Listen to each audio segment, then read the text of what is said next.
So, C.S. Lewis, The Great Divorce.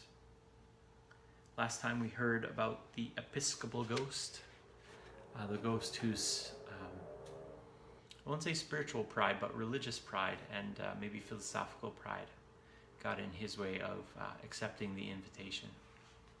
And so tonight we hear chapter 6.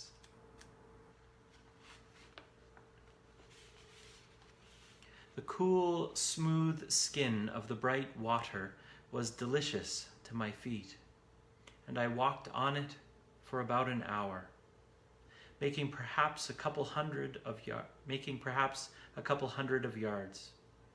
Then the going became difficult. The current grew swifter. Great flakes or islands of foam came swirling down towards me, bruising my shins like stones if I did not get out of their way. The surface became uneven, rounded itself into lovely hollows and elbows of water, which distorted the appearance of the pebbles on the bottom and threw me off my balance, so that I had to scramble to shore. But as the banks hereabouts consisted of great flat stones, I continued my journey without much hurt to my feet. An immense yet lovely noise vibrated through the forest. Hours later, I rounded a bend and saw the explanation.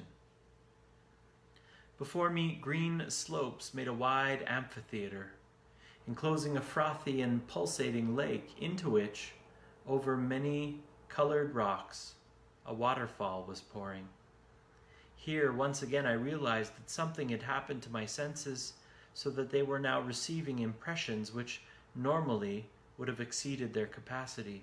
On earth, such a waterfall could not have been perceived at all as a whole. It was too big. Its sound would have been a terror in the woods for 20 miles.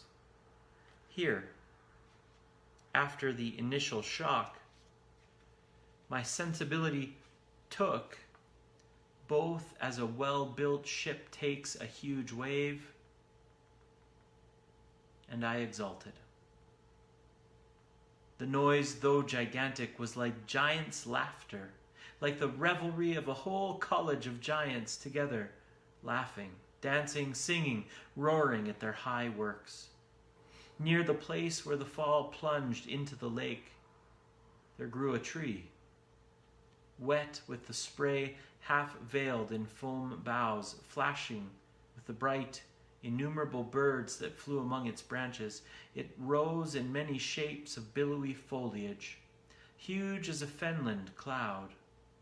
From every point, apples of gold gleamed through the leaves, and suddenly my attention was diverted by a curious appearance in the foreground. A hawthorn bush, not 20 yards away, seemed to be behaving oddly. And then I saw that it was not the bush, but something standing close to the bush and on this side of it.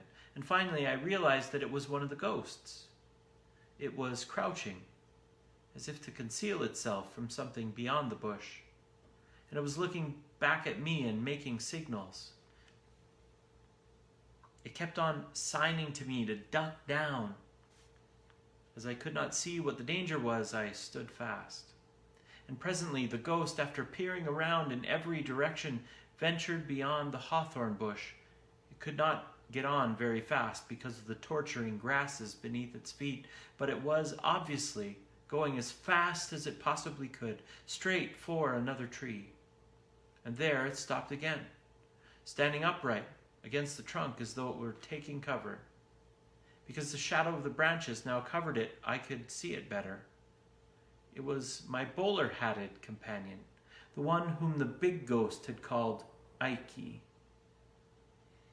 After it had stood panting at the tree for about 10 minutes and carefully reconnoitered the ground ahead, it made a dash for another tree, such a dash as was possible to it. In this way, with infinite labor and caution, it had reached the great tree in about an hour. That is, it had come within 10 yards of it. Here, it was checked. Round the tree grew a belt of lilies. To the ghost, an insuperable obstacle. It might as well have tried to tread down an anti-tank trap as to walk on them.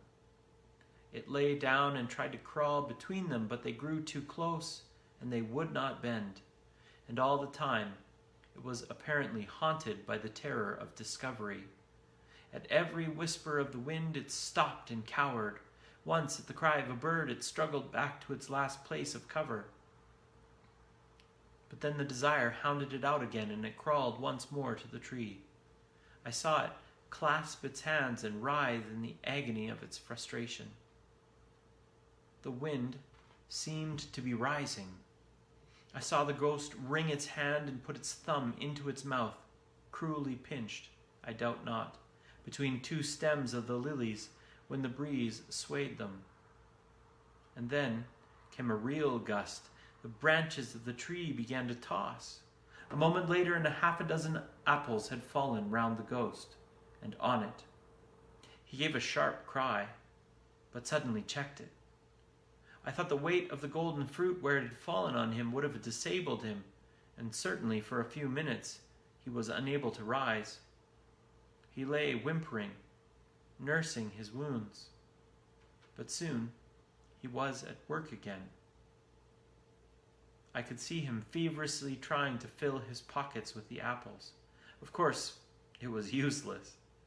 One could see how his ambitions were gradually forced down. He gave up the idea of a pocketful. 2 would have to do. He gave up the idea of 2. He would only take 1, the largest one. He gave up that hope.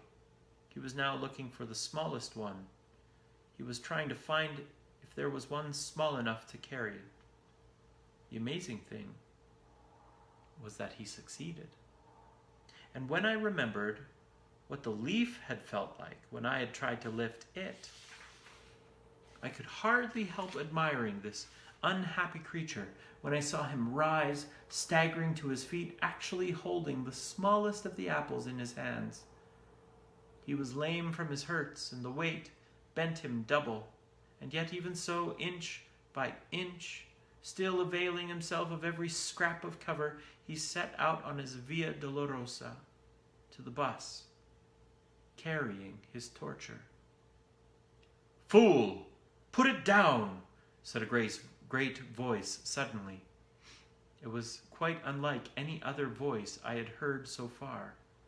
It was a thunderous yet liquid voice.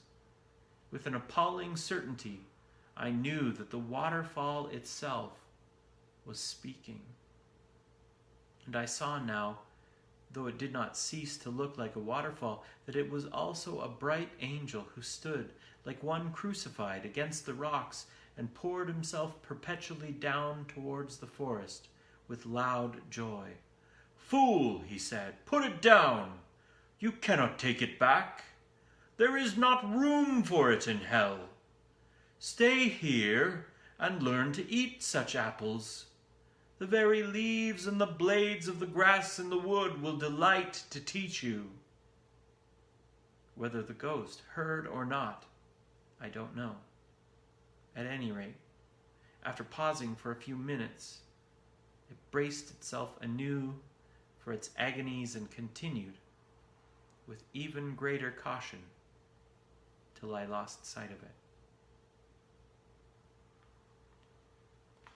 To be continued in chapter 7. Good night, friends.